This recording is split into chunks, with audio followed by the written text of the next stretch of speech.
Hello.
Uh,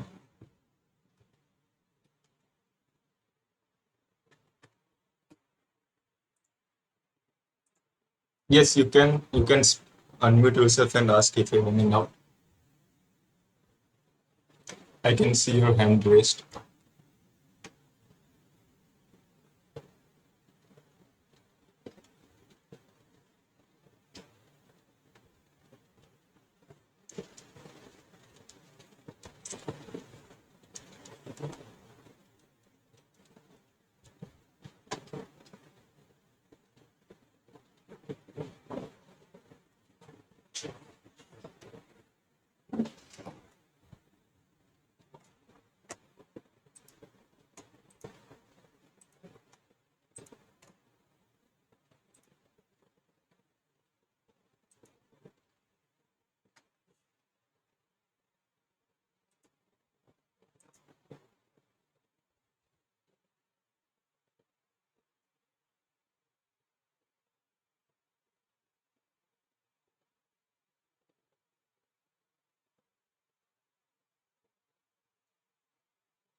Hi, can you hear me?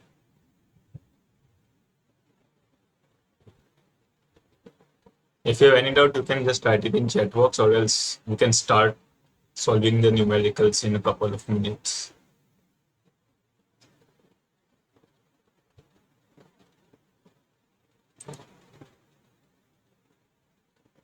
You should be able to hear me.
So let's start with today's class. Hello. I hope I am audible. If I'm not audible, you can just write it in chat box. You can unmute yourself and ask. So as usual, these are doubt clearing sessions for this NPTEL course of heat transfer taken by Professor Ganesh Viswanathan from IIT Bombay. I am myself from IIT Bombay from the Department of Chemical Engineering. So basically, in this week, that is week 7, in the course content, we had continued our discussion with the flow within the pipe, that is internal flow occurring within the pipe.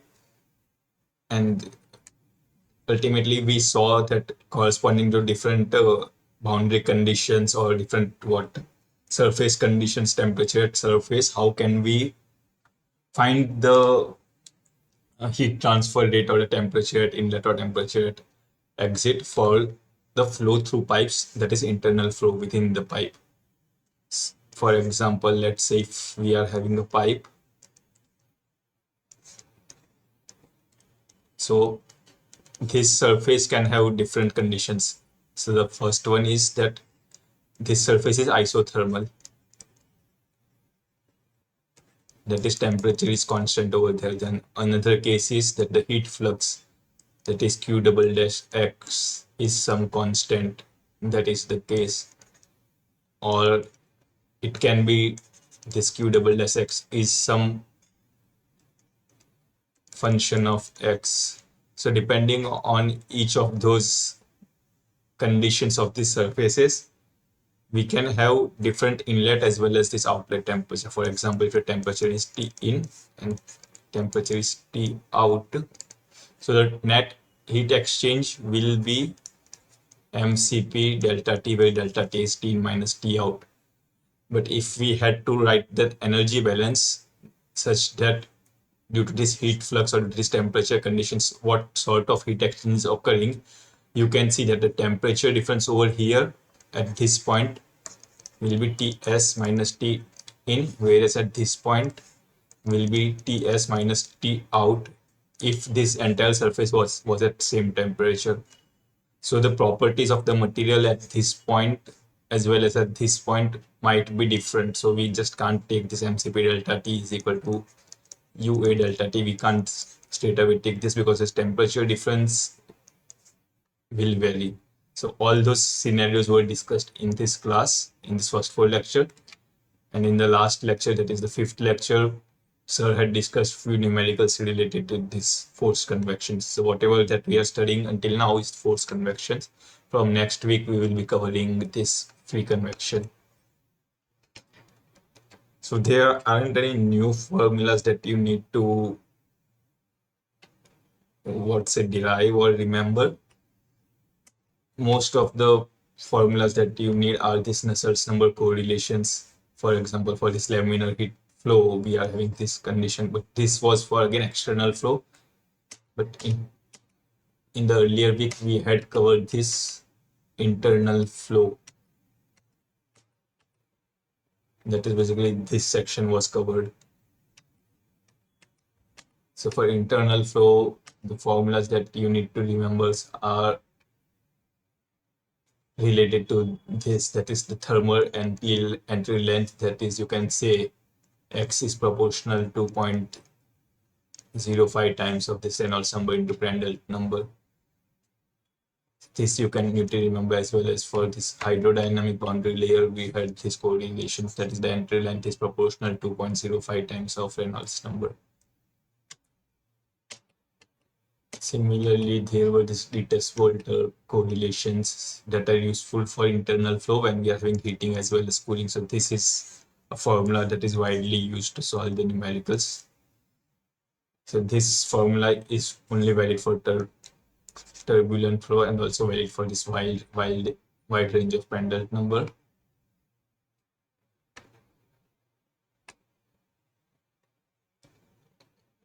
Then so those are the formulas that are necessary to solve the questions. So let's start with solving the questions of this week.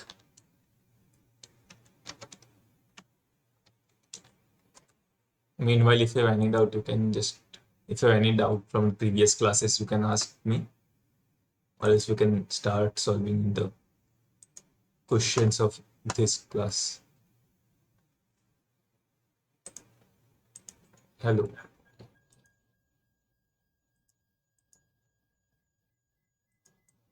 Okay, so I am audible. That has been confirmed. Okay, so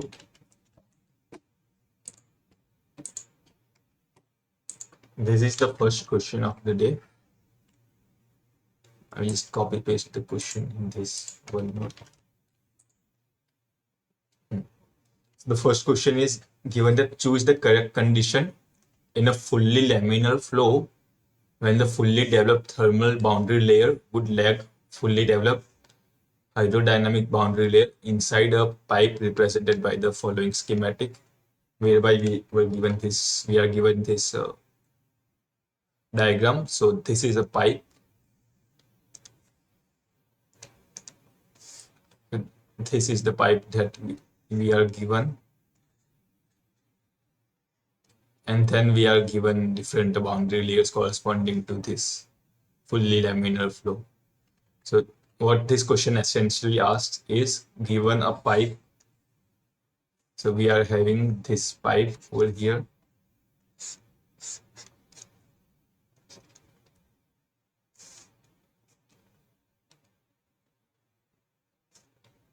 and then we have been given that the thermal boundary layer would lag the hydrodynamic boundary layer.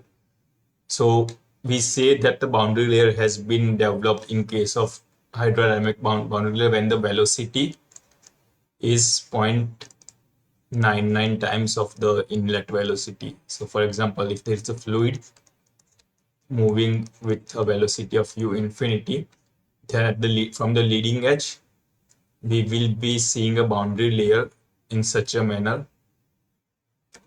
So this basically shows that this is the velocity profile along the axis. So at the surface, that is, you can say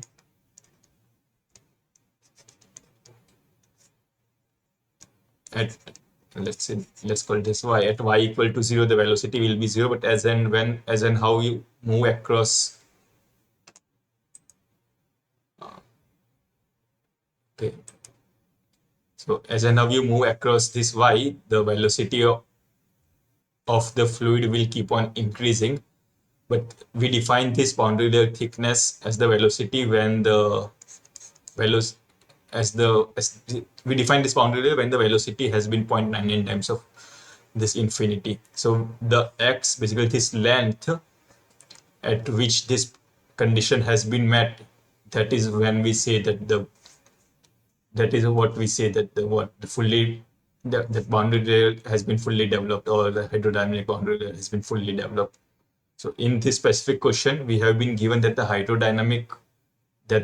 thermal boundary layer would lag fully developed hydrodynamic layer. That is, can you mute yourself if you don't have any question to ask? Okay, thank you. So basically in this question, we have been given that the thermal boundary layer would lag. That is, it would be developed at a later x or at a later stage. However, this hydrodynamic boundary layer would be prior to this thermal boundary layer. That is, we have been given the fully developed thermal boundary layer would lag the fully developed hydrodynamic layer.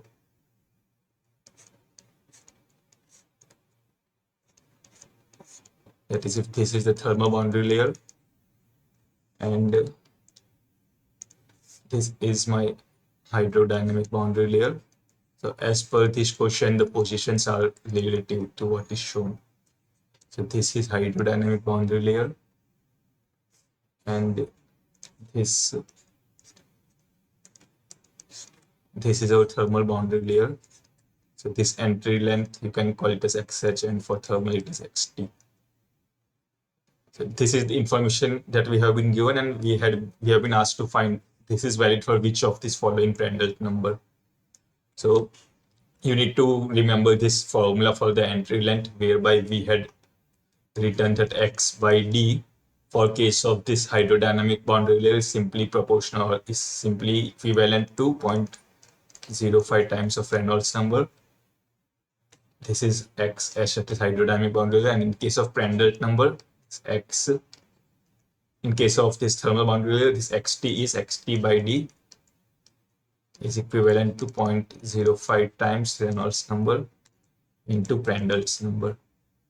So using this information, that is, so we can just cancel out the d. Basically, it will be some proportionality constant. That is, xh is proportional to Re. Similarly, xt is proportional to Reynolds number into Prandtl number.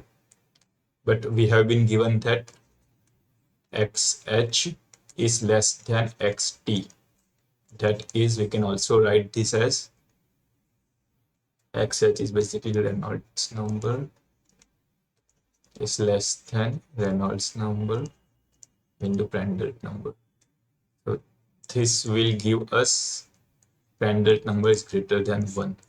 Basically, this Reynolds number will get cancelled out. You have to divide both the side by Reynolds number. Then ultimately it will be cancelled out and it will give us this Prandtl number is greater than 1. So this says that if the thermal boundary layer is lagging the hydrodynamic boundary layer, that implies that the Prandtl number is greater than 1. This was a fairly theoretical question. So if you have any doubt, you can ask me in this question, or else let's move on to the second question. So this is the model solution.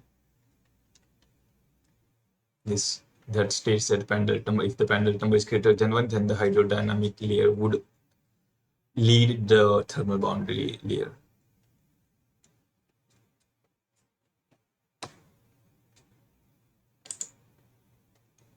Now, this is the second question. So I will just read out the question, share the solution methodology, and then you can try solving it on your own.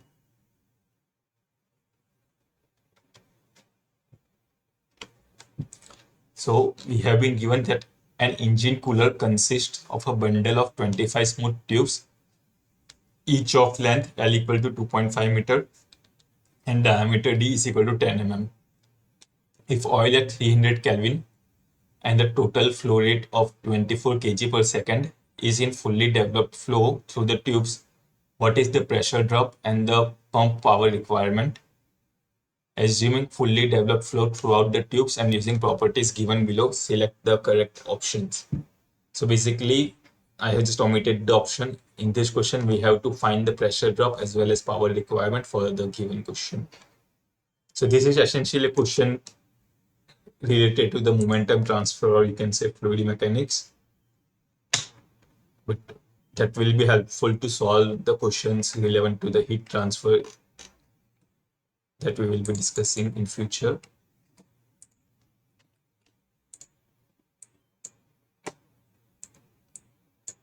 So yes, as mentioned, we are having an engine cooler that consists of 25 smooth tubes. So let's just draw a single tube over here. And we have been given that the length is 2.5 meter. Then the diameter is 10 mm. Then what else we have been given? That we have been given that oil at 300 Kelvin and the flow rate of 24 kg per second. That is m dot is 24 kg per second. Temperature is 300 Kelvin. So for this given system, we need to find the pressure drop, that is delta P, as well as the pump power requirement, that is nothing but mass flow rate upon rho into delta P. So this power we have to find as well as pressure drop. So since the flow is occurring through the pipe, there will be some friction. So due to this friction, there will be pressure drop. So basically pressure drop will be due to friction. And this friction will be a function of whether the given flow is laminar or turbulent. So depending on whether the flow is laminar or turbulent, this friction will be higher or lower. So that is what we need to first quantify. We have to first find whether the flow is laminar or turbulent, and depending on the flow, we need to find the friction factor. Then depending on the friction factor, we have this correlation that you might remember, that delta P upon rho is equal to FL V square upon 2D. So from here, you can just find that delta P is equal to rho times FL V square upon 2D, where V is the velocity and velocity is nothing but you can just write it as mass flow rate upon rho times of area density. So this is the velocity. So this velocity you need to calculate, you need to put over here. But before doing all of this thing, you need to first find the friction factor. So this friction factor, I think we had discussed in the previous classes. Yes, for example, for this laminar flow, this FD is defined as the 64 upon NRE. Similarly, for turbulent, we define this FD as this term. So we have these two formula.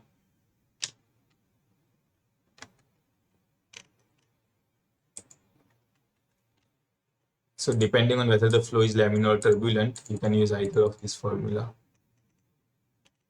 So to start the solution, first we need to find the Reynolds number, which can help us characterize whether the flow is laminar or turbulent. So Reynolds number is nothing but rho Vd by mu.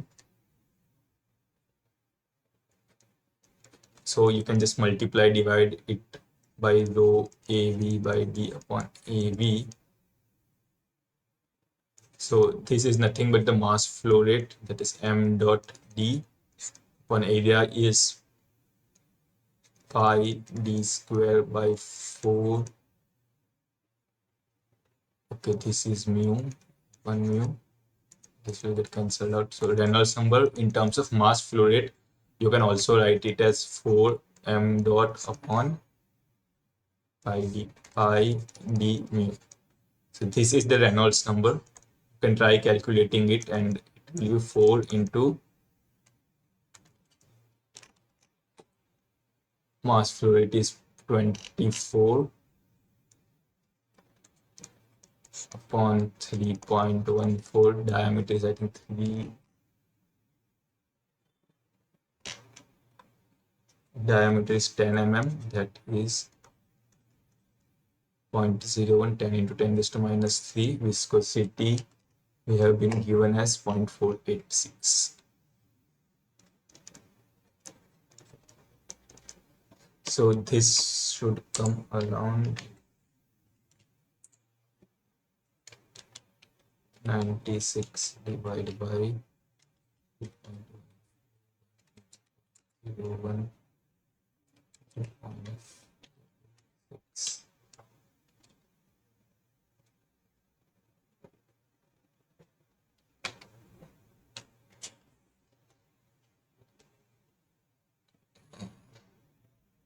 So this, just leaving it,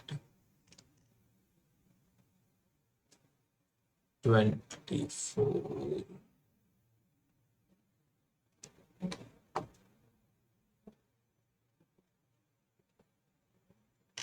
Did we use this diameter?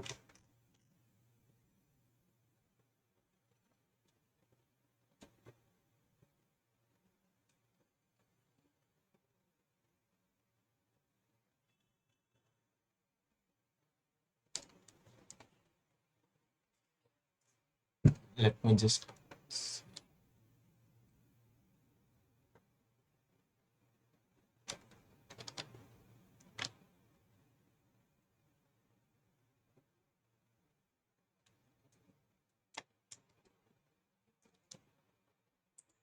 So if you just try calculating it out, the Reynolds number should come around 251.5. Because see, ultimately this is the total flow rate. This m dot that we calculated is the total flow rate for 25 pipes. Over here 25 pipes, but we have to find it for the single pipe. So this flow rate will get equally divided among 25 pipes. That is why I just divided that number. It is 6288 upon 24. So for this overall flow, the Reynolds number was around 6288, but we have to find this for individual pipe. So we divided it by 25 and it comes around 251.5. So this says, so from this we can say that the flow is laminar. Since the flow is laminar, we can use this correlation in order to find the friction factor. That is, then F will become 64 upon 251.5.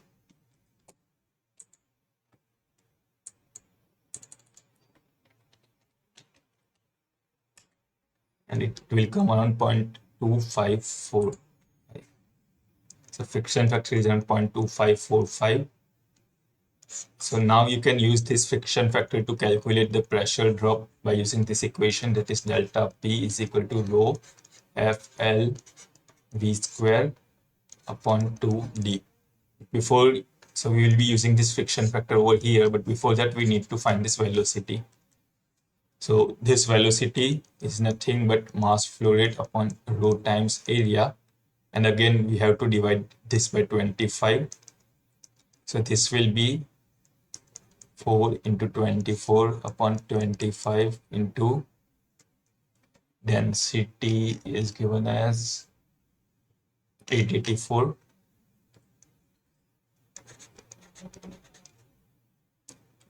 into pi into diameter was 10 mm, that is 0.01 whole square. So the velocity will come around 4 into 24 divided by 25 into 884 into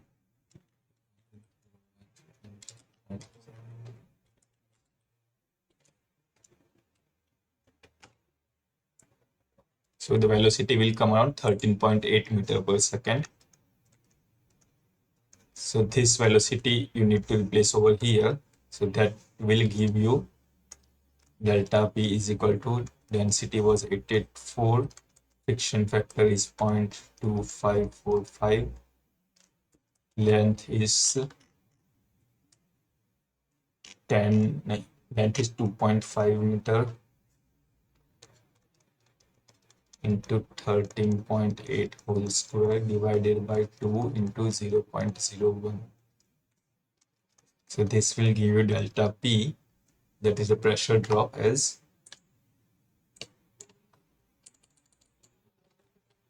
884 into 0.2545 into 2.5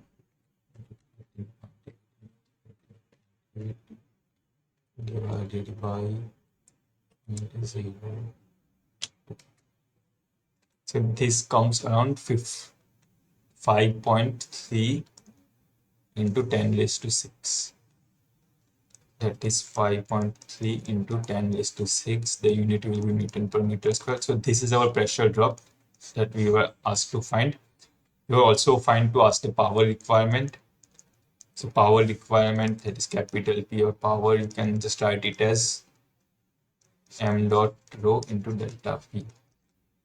So the mass flow rate is again 24. Now, while we are calculating the power requirement, we need to take account of all these 25 tubes. So you won't divide it by this mass flow rate by 25. The 20, we'll just keep it as 24 kg per second into 5.3 into 10 raised to 6 upon density was 884. So this will come around 24 divided by 84. This comes around 1,45,400. That is 145 kilowatt, approximately 145 kilowatt. 145 kilowatt. That is the power requirement is 145 kilowatt, whereas this pressure drop is 5.3 into 10 raised to 6. So in this, we just use the concepts related to the hydrodynamics to solve the question.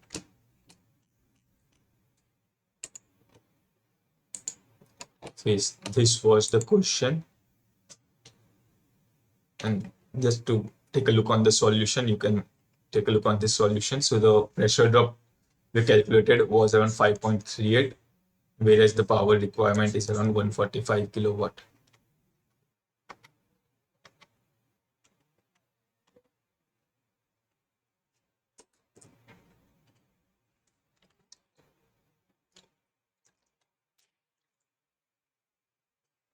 So now let's move on to the next question.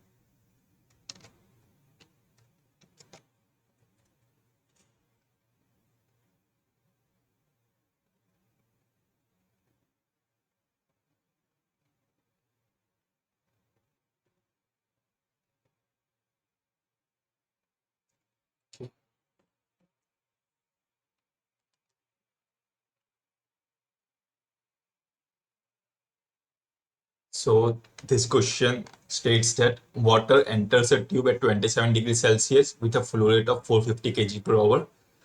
The heat transfer from tube wall to fluid is given as Q dash, which is a function of AX, where the coefficient is 20 watt per meter square and X is the axial distance from the tube entrance. With the assumptions of steady state conditions, constant properties, incompressible liquid with negligible viscous dissipation, choose the correct answer. So basically, we have to find the expression for the temperature distribution of the water as well as the outlet temperature of water if the heated section is 30 meter.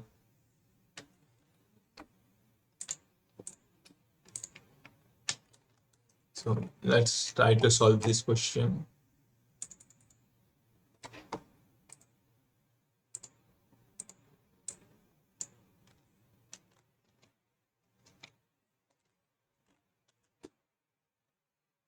So to draw a general schematic, we have this tube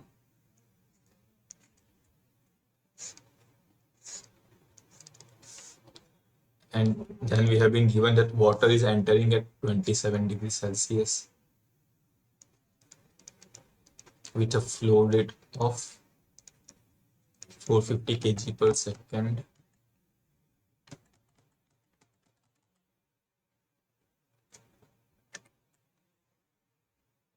Okay. Then we have been given that the heat transfer from tube wall to the fluid is given by this. So basically, this heat transfer Q dash S is given as AX, and the units you need to take into account is watt per meter. Basically, heat, in order to find the heat transfer rate, you have to again multiply it by some length measure. So since this flow is in this direction, you have to multiply it by this dx in order to find the heat transfer rate. Then what we have been given, that coefficient we have been given is 20. So this is the x direction, that is axial direction. So ultimately we have been asked to find the temperature distribution of water, that is the temperature Tm as a function of x. That is, at inlet the temperature would be different, at outlet the temperature would be different, it is a function of x. So that function we have to find. And then in the second question, we have been asked to find if the x is to 30 meter, that's heated section is 30 meter, what will be the temperature. So one thing that is clear is, in order to solve any of these questions, you have to start with energy conservation or the heat balance equations. So if you write this,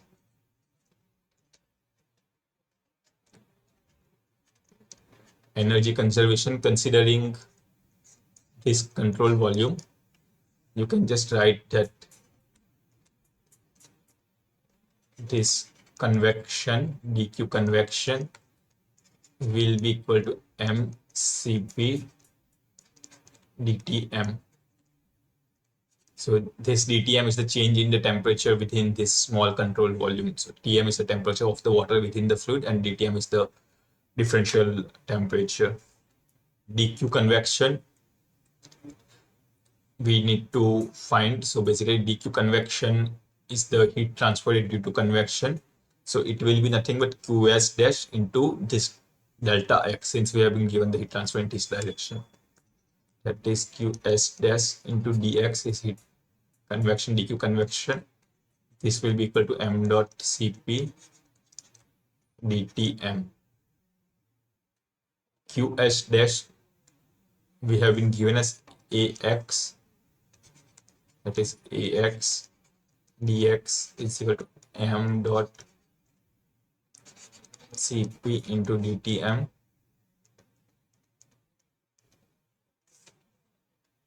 So if you need to find this temperature variation with respect to x, you have to integrate it along the boundaries 0 to x, and at x equal to 0 we will be having inlet, that is, this is the x direction, that is at x equal to 0 we are having inlet, that is Tmi, and at x equal to x, let's say x, it is nothing but TMO, that is mean temperature at the outlet.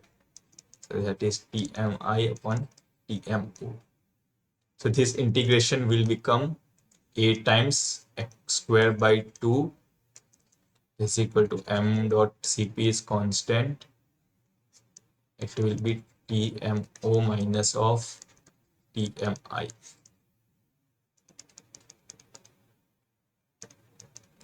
So from this we can find that Tm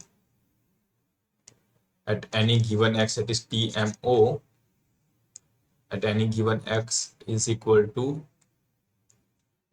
this TMI plus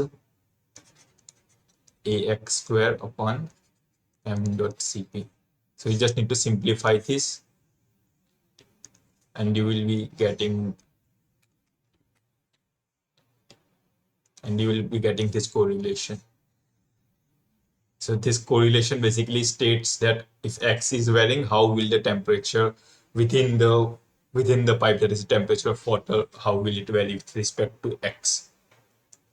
Now in the second question, we have been asked to find if the outlet temperature of water for a heated section of 30 meters long. That is, we have been given that if x is 30, what is TMO, that we have to find. That we can find as Tm is equal to the inlet temperature is, I think, 27 degrees Celsius, given over here, 27 degrees Celsius. So it is 27 degrees Celsius plus 273 in Kelvin upon A is 20, X is 30 meter upon the mass flow rate is 450 kg per hour. Okay, so here we will be having a factor of 2 also.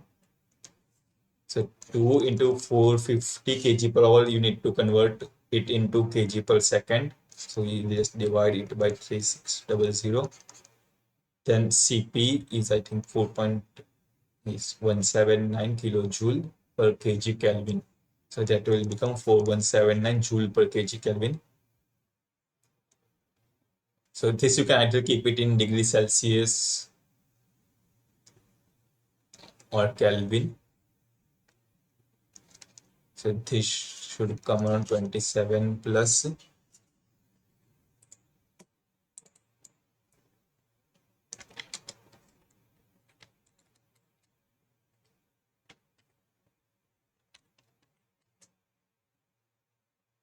179.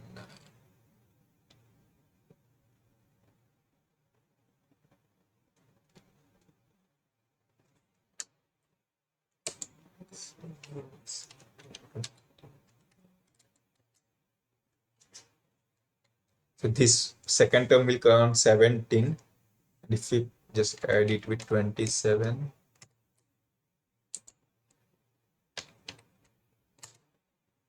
it will come around 44. So plus this term will give you 44. That is, the outlet temperature is 44 degrees Celsius. That is what we have been asked to find in the second question.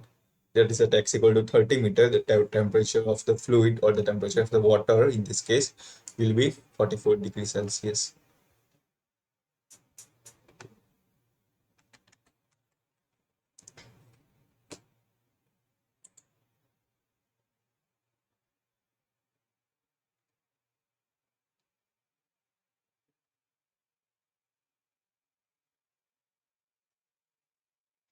Yes, this is the solution, model solution, that you can take a look.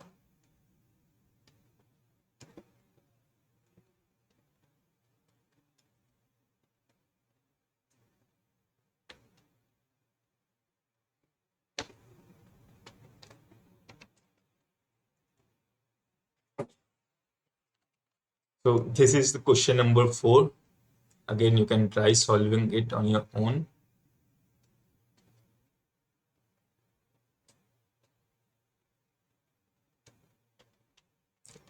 So I will solve this question and the next question will be also very similar to this, and you can try solving that on your own. I just first share the solution methodology of this question with you. So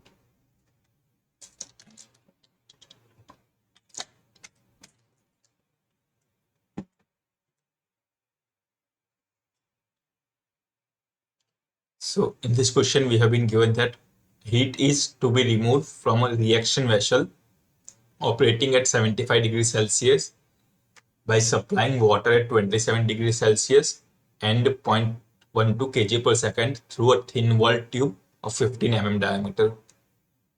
The convection coefficient between the tube outer surface and the fluid in the vessel is 3000 watt per meter square Kelvin. If the outlet water temperature cannot exceed 47 degrees Celsius, what is the maximum rate of heat transfer from the vessel? What tube length is required to accomplish the maximum heat transfer rate? Select the correct options. So we have given some options, but in this question, considering these assumptions of steady state conditions, incompressible fluid, incompressible liquid with negligible viscous dissipation, negligible thermal resistance, we have to find the maximum rate of heat transfer as well as the length required for that specific heat transfer rate.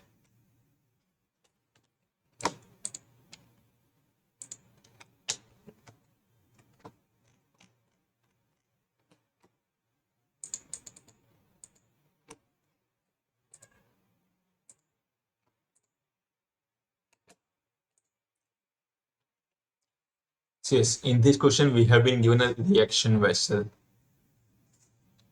Let's just consider this as our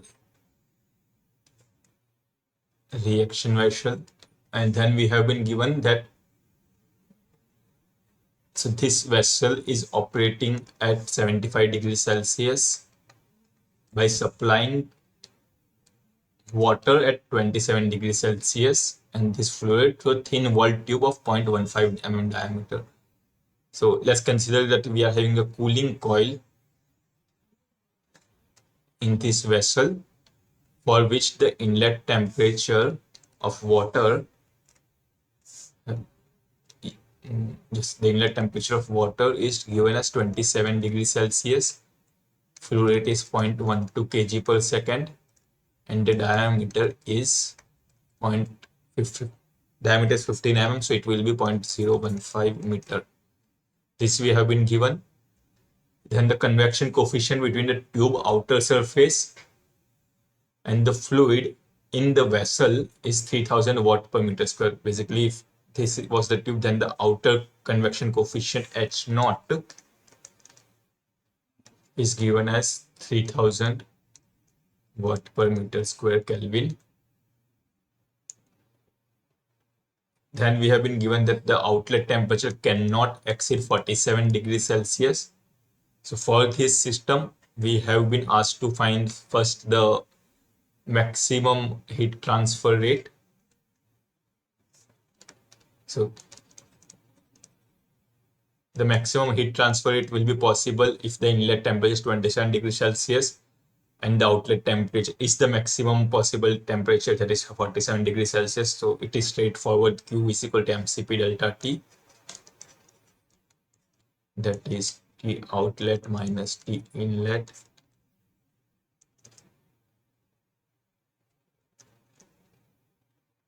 So mass flow rate is given as 0.12, Cp of water is 4178, and the temperature difference is 47 minus 27. So this is the maximum possible heat transfer.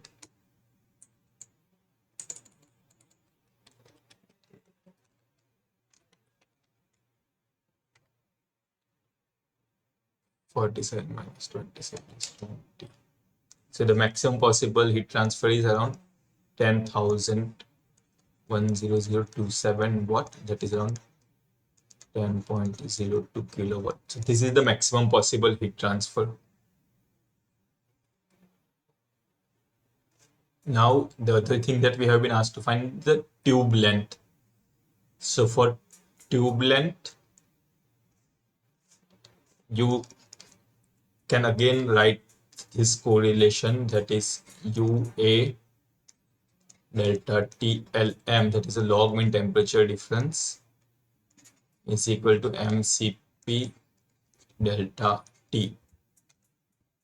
Now log mean temperature difference delta TLM, we define it as delta T1 minus delta T2 upon ln of delta T1 upon delta T2, where delta T1 is the temperature difference at this inlet, delta 2 is the temperature difference at this inlet.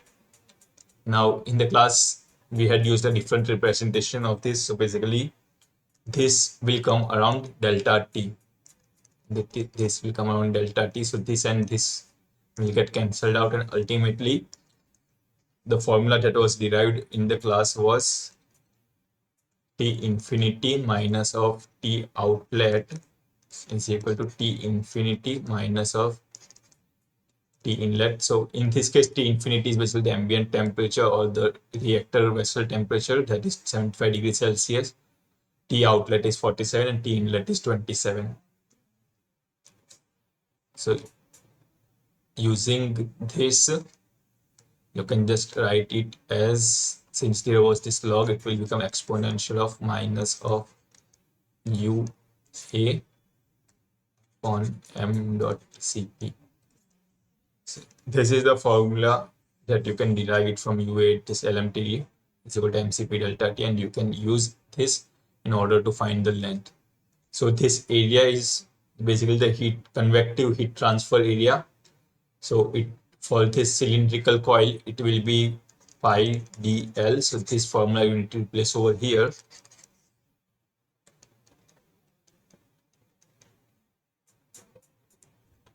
So ultimately it will be exponential of minus of pi dl upon m dot Cp is equal to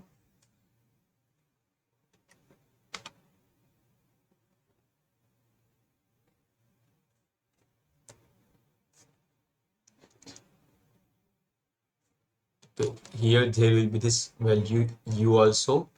This T infinity is 75 minus T outlet is, I think maximum was 47, and the denominator is 75 minus 27. So this RHS side will come around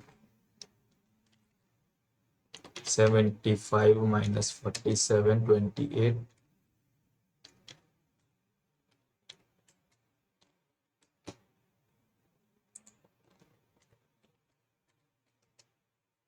So this is around 0.58.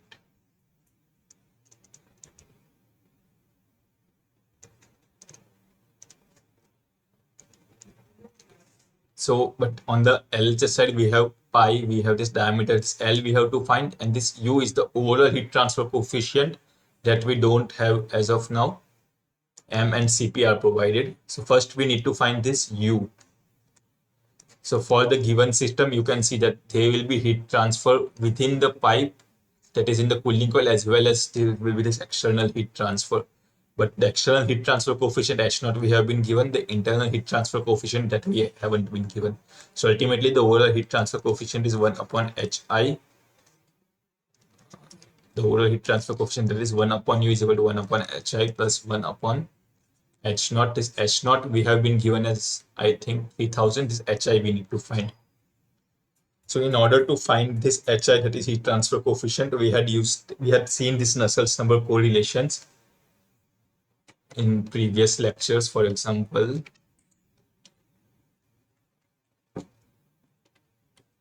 for flow within the pipe, we had seen this Dittus-Volter correlation that is valid for turbulent flow. For laminar flow also we have another correlation. So first we need to find whether the given flow is laminar or turbulent. So once we find that, then we need to use this Nusselt's number correlation, that is a function of Reynolds number and Prandtl's number. So Nusselt's number is nothing but Hd upon K, and from that we can find the value of heat transfer coefficient Hi that we need to put over here. That will give us U, that U need to put over here. So ultimately we'll be getting L. So that is the solution methodology. So the Reynolds number for this case, we already derived the formula in terms of this mass flow rate is 4m upon pi d mu. Mass flow rate is given as 0.12 upon pi into diameter and viscosity are 15 mm, that is 0.015 into viscosity is given as 695 into 10 raised to minus 6.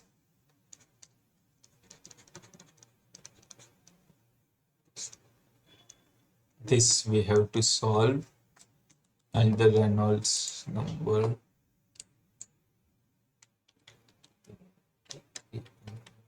into 0.15 into 6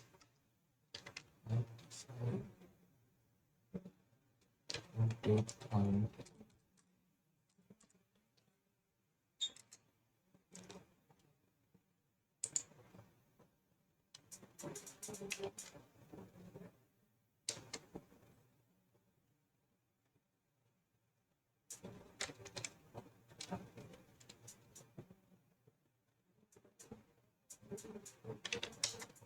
Wait a minute, I think I'm mistaking the inverse.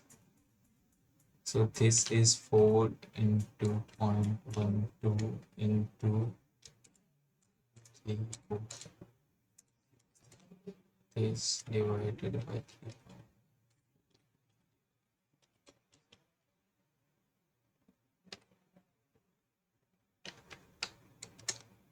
So yes, the Reynolds number is around 14658. So this states that the flow will be turbulent. So for turbulent, we have this Dittus-Boelter correlation from this slide. Is for this slide, and since we are having heating, the power will be 0.4 and 0.3. The power of Prandtl number is around 0.4. So the Dittus-Boelter correlation is given as Nusselt's number is equal to hd upon k is equal to 0.023. Reynolds number raised to 0.8. Prandtl number raised to 0.4. From this, the value of h, basically hi, will be 0.023 into 14658 into raised to 0.8. Prandtl number is 4.62.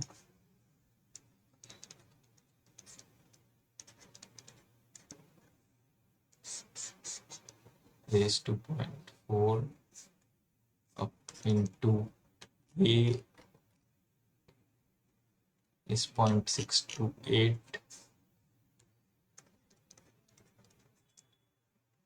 upon diameter was I think 0.015.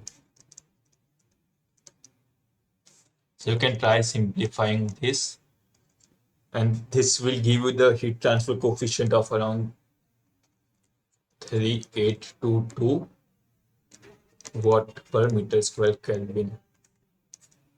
So this is the internal heat transfer coefficient from which you need to find the overall heat transfer coefficient. That is 1 upon u will be 1 upon 3822 plus 1 upon 3000. That was the external.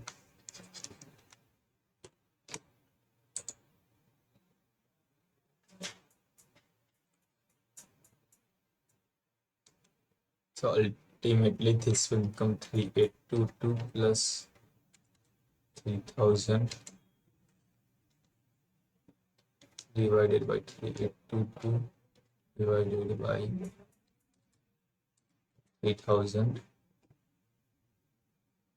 x inverse.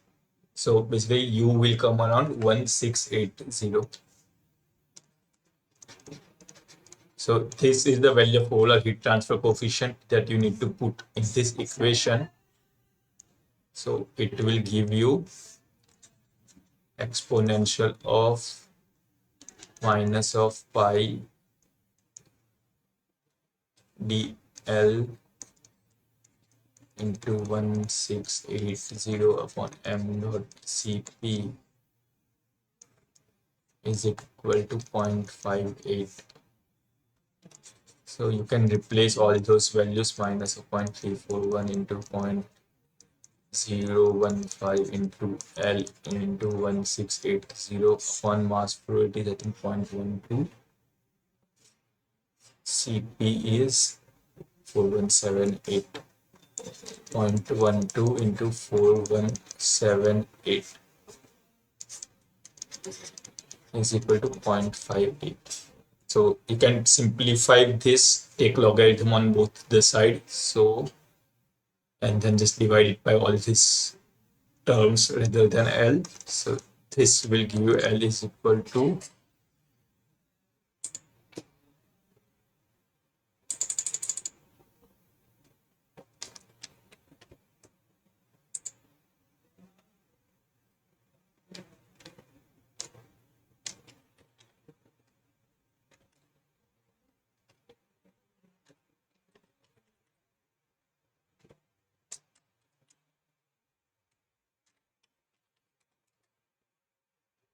so this length will come around 3.4 meter.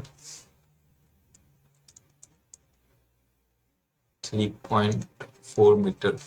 That is the length of the coil or the length of the tube through which the water is flowing. That's this length we found out as 3.4 meter.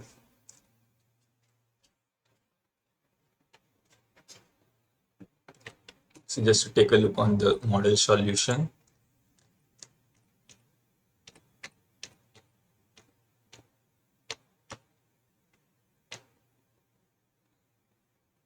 Yes, this was the model solution. So first we wrote the energy balance in order to find the maximum heat transfer, and then we derived this equation, and then we just need to find the internal heat transfer coefficient. For that we found out whether the flow is laminar or turbulent, and then on the basis of Nusselt's number correlation we found out Hi. From that we calculated the overall heat transfer coefficient, and then ultimately we found out the length of the tube.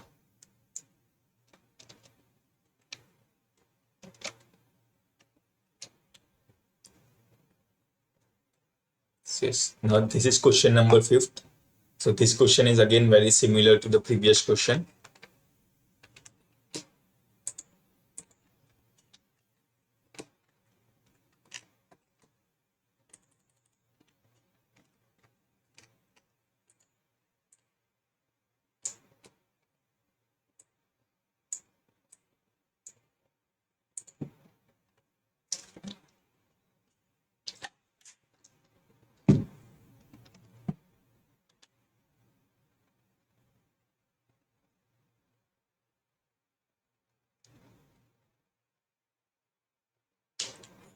Am I audible?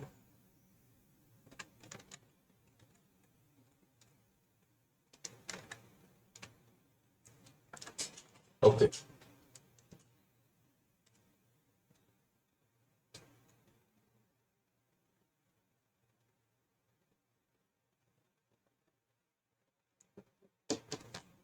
I think there is some lag, but let's try solving this.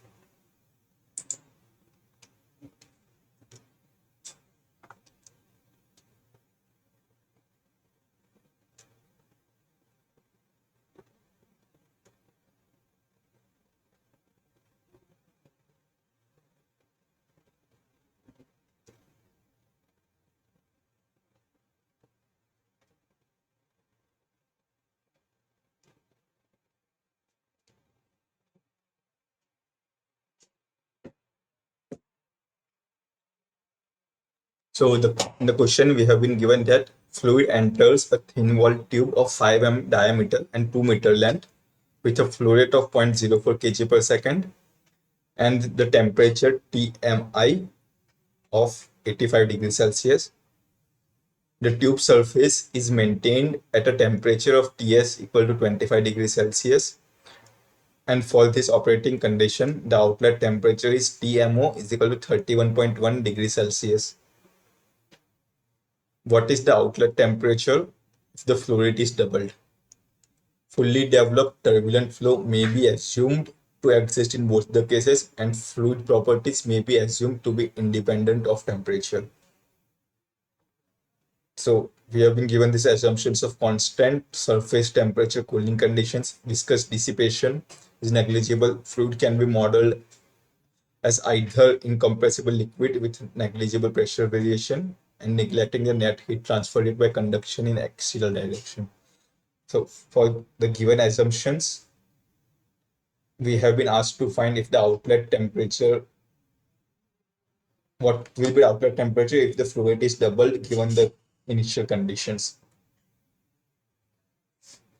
So just to draw a schematic, we have been given a tube, thin walled tube of 5 mm diameter, 2 meter length with a flow rate m dot of 0.04 kg per second and the inlet temperature Ti of 85 degrees Celsius. Then the surface is maintained at 25 degrees Celsius. And for this condition, the outlet temperature T outlet is 31.1 degrees Celsius. Now in the question we have been asked that if mass flow rate in the second case is twice of the initial, that is the mass flow rate is 0.08, what will be this outlet temperature, that is T naught. So this question is very similar to the previous question. For example, in this question we saw this equation. So you need to use this equation in order to find the necessary parameters. Then depending on these parameters, you can just take this mass flow test twice of the initial one in order to find this outlet temperature T out for the second case.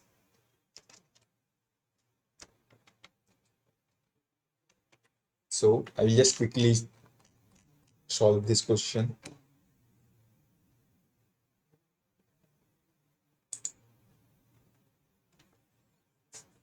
So yes, in the previous question we had seen this formula, that is T infinity or T surface minus of T outlet upon T surface minus T inlet is equal to exponential of minus of pi dl upon m dot cp into u. Now for this given question, Ts T naught, for the first case, that is the initial case, we can find this LHS.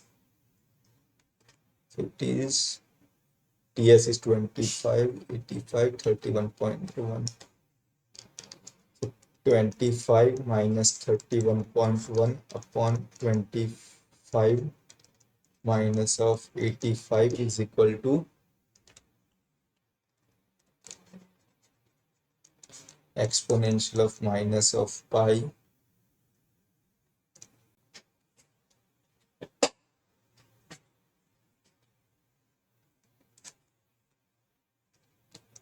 diameter is I think 5 mm,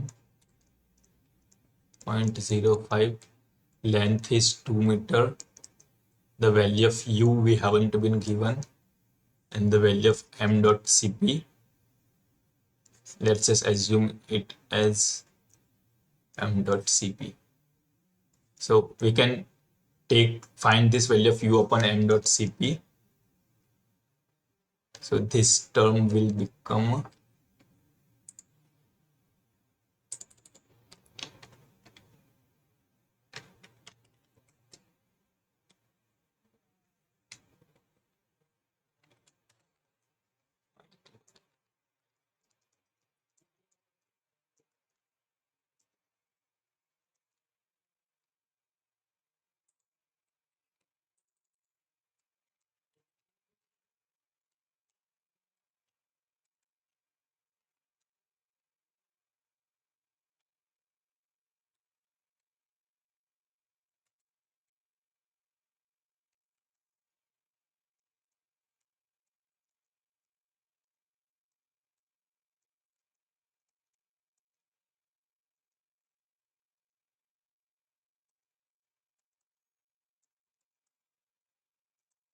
You can try solving this, and the value of u upon m dot cp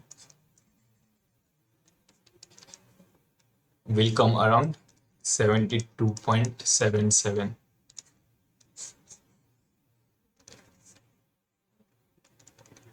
Now, for the second case, we have been given that mass flow rate is double, that is m2 will be twice of m1. That is, this value m will get twice, and also this overall heat transfer coefficient, that is the heat transfer coefficient, will be function of Reynolds number raised to 0.8, Prandtl number, but Prandtl number will be constant. Reynolds number is again a function of rho Vd upon mu or 4m upon pi dl. So Reynolds number is also a function of mass flow rate, that is m raised to 0.8.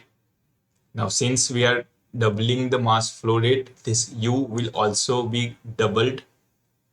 No, this u will be also changed according to this. Basically, it will be 2 raised to 0.8 times of the previous mass flow rate. So basically 2 raised to 0.8 upon 2 into this will be your new u upon mcp. That is, u upon mcp for the second case will be, see, this u is varying as 2 into 0.8 upon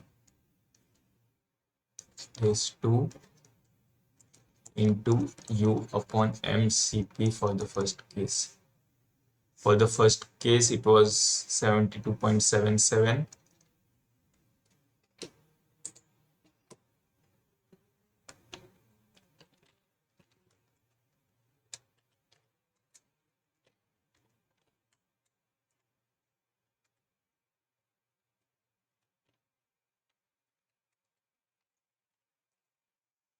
$63.34. So this new value of u upon mcp will come around 63.34. So this is the value you can put it. You can put it in this equation in order to find this new T naught. That is what we had been asked to find. That is Ts minus T naught upon Ts minus Ti is equal to exponential of u into pi dl upon mcp, that is 63.34 into pi dl. So if you just replace all these values, so the surface temperature is 25, outlet temperature we have to find Ts minus inlet was 85 is equal to exponential of, yeah, there will be minus over here, 3.141 into 2 into length is 2 meters, the diameter is 0.005. So yes, you can try solving this, and ultimately the value of T naught, that is the outlet temperature, will come around 33.2 degrees Celsius. 33.2 will be your final answer if you just try calculating this. So that means that if the flow rate was 0.04, the outlet temperature will be 31.1 degrees Celsius. But if the flow rate is doubled, the outlet temperature for the same set of parameters will be 33.2 degrees Celsius.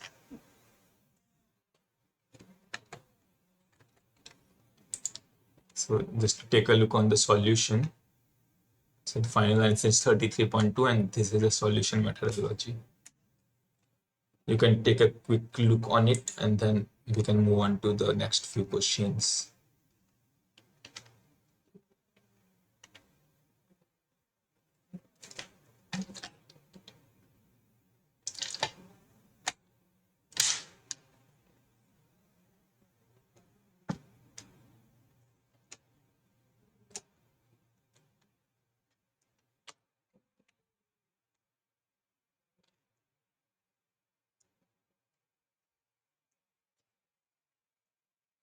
So this is question number 6. You can just read it and then I will share the solution.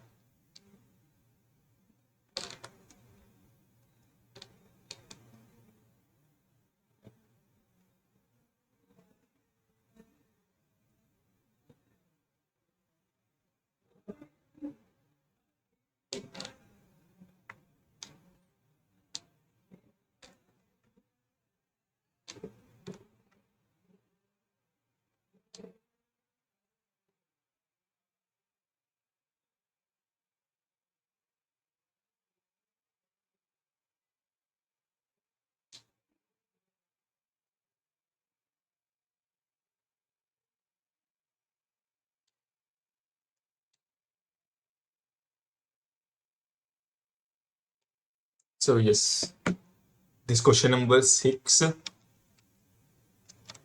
states that a hot fluid is flowing inside a pipe with inner diameter di and outer diameter d naught. The pipe is kept at an ambient temperature.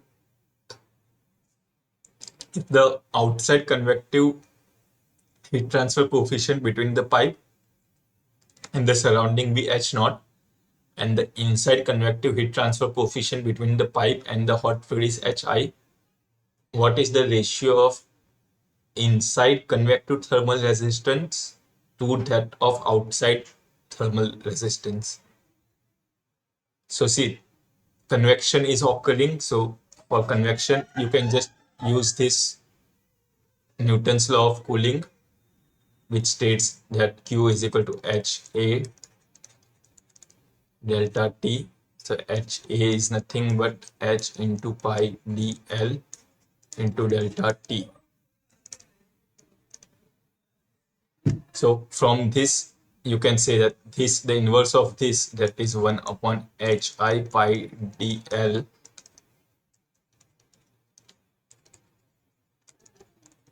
is the resistance.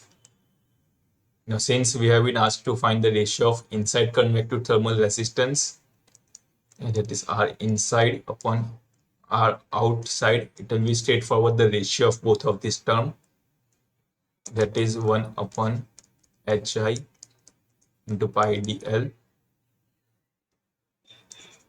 into H naught into pi dL upon 1 upon I. Also, this diameter can change, so let's just take it as d naught, and for this inside case, take it as d in. So pi L will get cancelled out, and the ratio of the thermal resistance for these cases will become H naught d naught upon Hi di. So this is the ratio of the thermal resistance in for this inside to outside convective thermal resistance.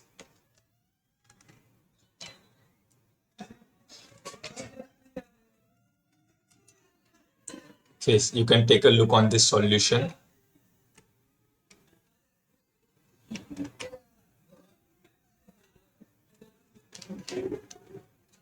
So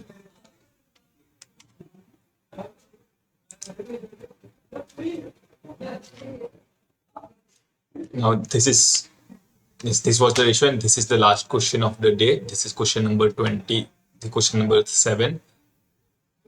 So you can just try reading this question and then we can share the solution.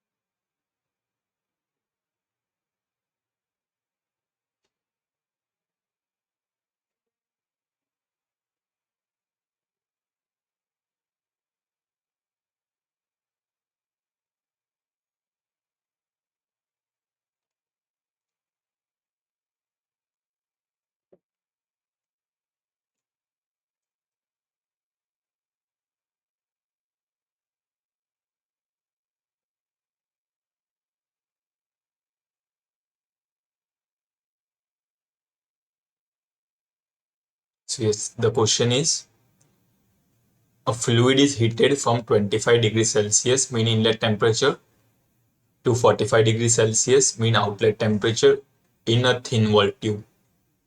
The tube surface in contact with the cold fluid is maintained at 70 degrees Celsius. What is the approximate log mean temperature difference?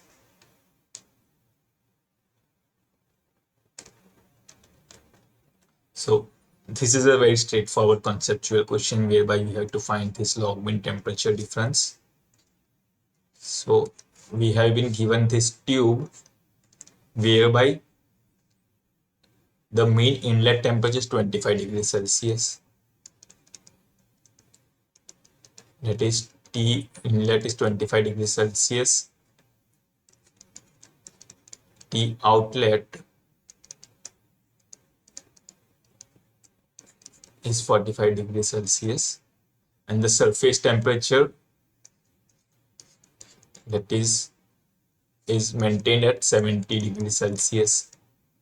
And then we have to find the log mean temperature difference over this entire tube. So log mean temperature difference,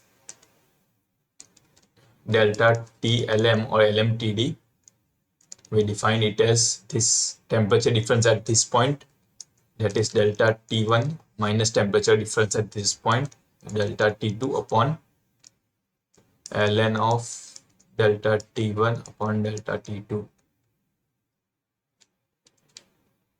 So this will give us delta T1 is 70 minus 25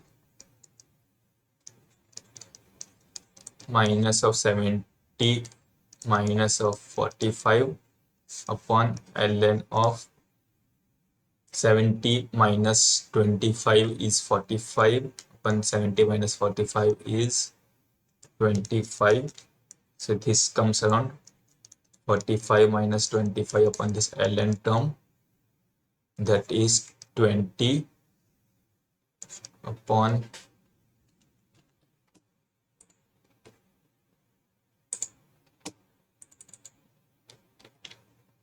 45 divided by 25.587 x inverse into 20.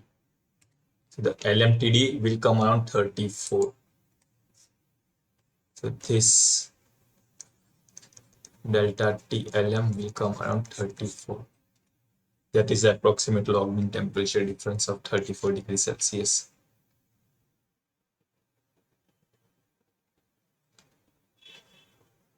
So yes, these were all the questions related to the course content discussed in the previous week. There are a few additional questions, but these are very similar to the previous questions, just the number has been changed. I will just share these questions with you.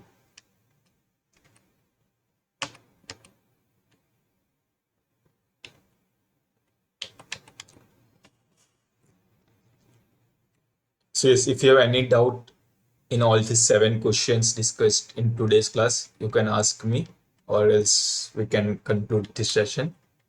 However, I will be here till around 9 p.m. so that if anyone joins, I can just solve their doubts, or else we can end today's session. If you have any doubt, you can ask me.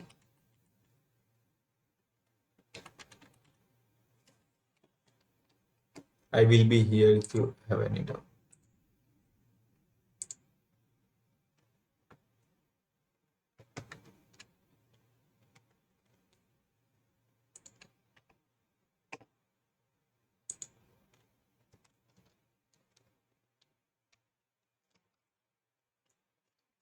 Can try solving the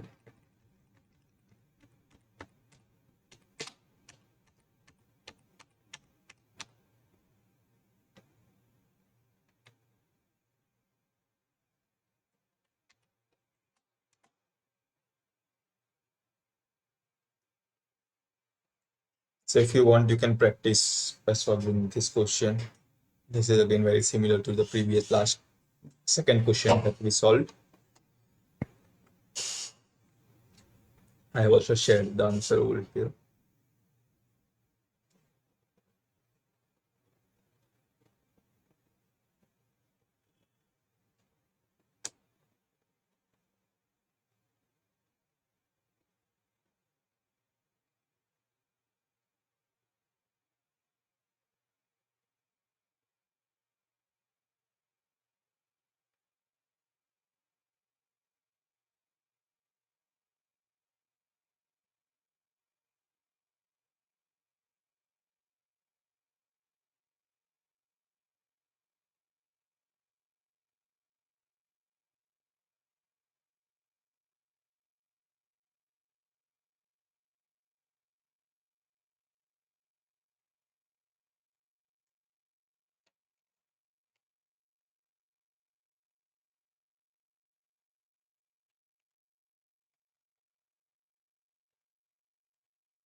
So you're not able to solve this question, question number 4,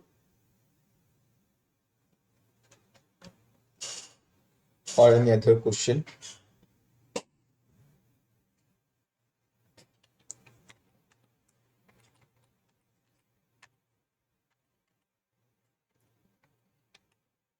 Are you talking about this question?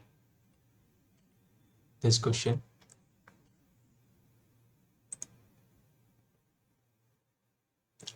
Can you look into the problem 5 in 87? I am not getting the answer.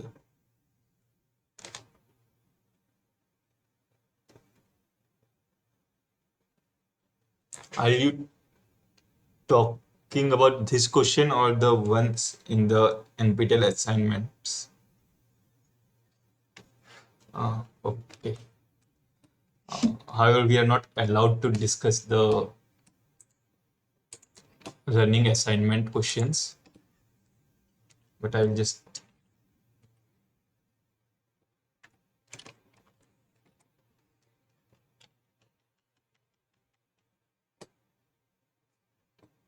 stop sharing my screen for a moment. Meanwhile, I log in.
You're talking about this question, correct?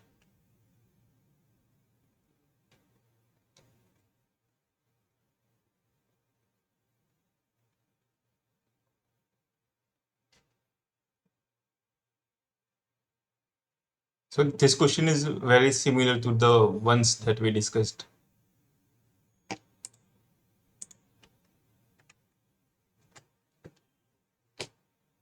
We are not allowed to discuss the solutions or share the questions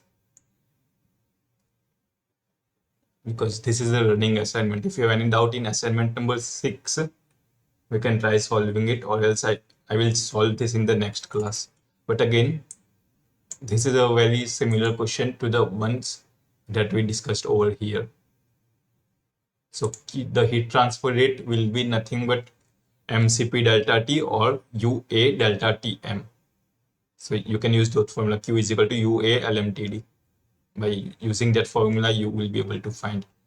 But for calculating this U, that is the overall heat transfer coefficient, you might need to find this HI or H naught. For that, you might need to use these correlations. So you can try looking into that aspect and try solving it.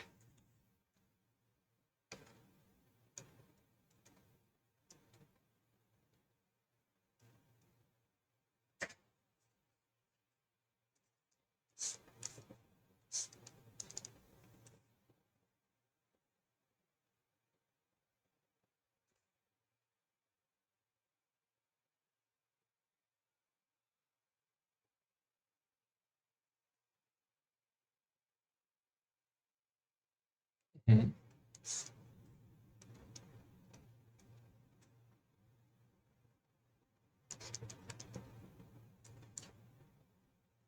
So if it is constant, then you can straight away take this Q is equal to mCp delta T, or that is basically UA delta T.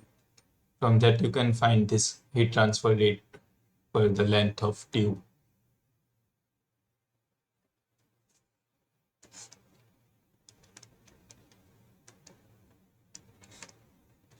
So freon is being transported at zero point 0.1 kg per second to Teflon tube.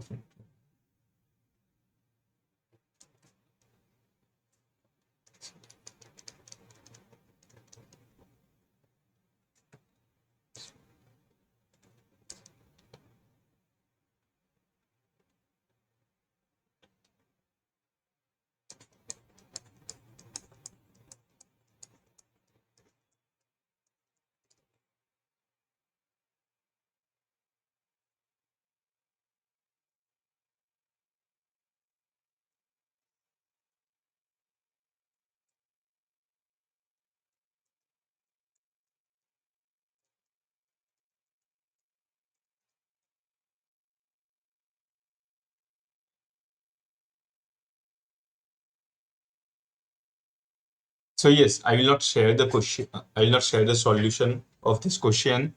But see, what you have been given is that you haven't been given the inlet or the outlet temperature, but whatever you have been given is the temperature of the air that is flowing in this cross section. It is in the cross flow over the tube. Correct. So you using that is the velocity is given this, the temperature is given, and then all the other properties are given. So from that you can calculate whether the flow is Reynolds number or flow from the all these parameters. You need to calculate the Reynolds number. From Reynolds number you can find whether the flow is laminar or turbulent.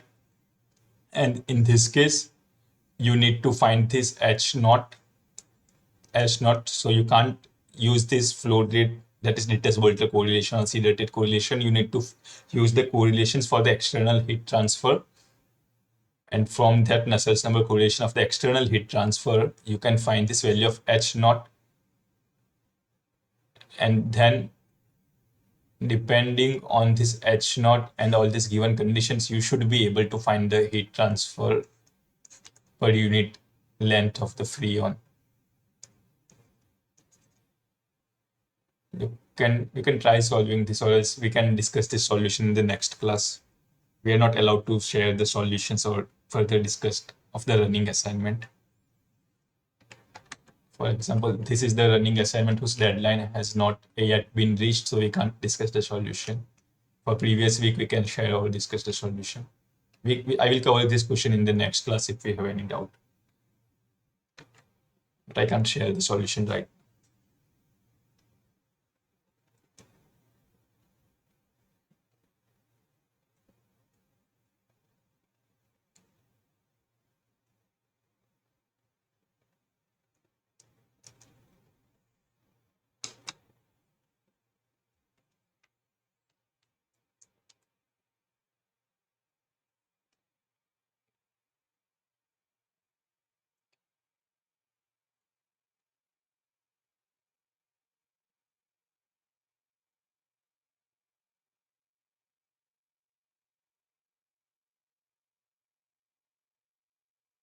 If you have any other doubts other than the running assignment, that is assignment 7, I can try to address those.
So I think we can end this session. I will try to solve this question in the next class.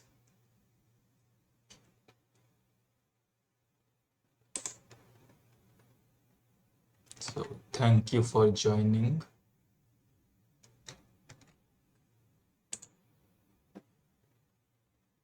You can end today's class.